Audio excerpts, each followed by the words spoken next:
وكذلك نفصل الآيات ولتستبين سبيل المجرمين قل إني نهيت أن أعبد الذين تدعون من دون الله قل لا أتبع أهواءكم قد ضللت إذا وما أنا من المهتدين قل إني على بينة من ربي وكذبتم به ما عندي ما تستعجلون به إن الحكم إلا لله يقص الحق وهو خير الفاصلين قل لو أن عندي ما تستعجلون به لقضي الأمر بيني وبينكم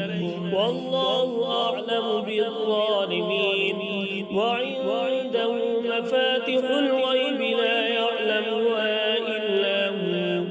ويعلم ما في البر والبحر وما تسقط من ورقة إلا يعلمها ولا حبة في ظلمات الأرض ولا رطب ولا يابس إلا في كتاب مبين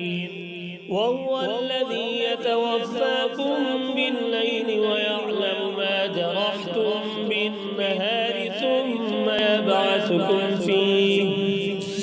يبعثكم فيه ليقضى أجل مسمى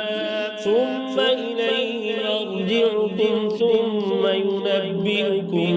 بما كنتم تعملون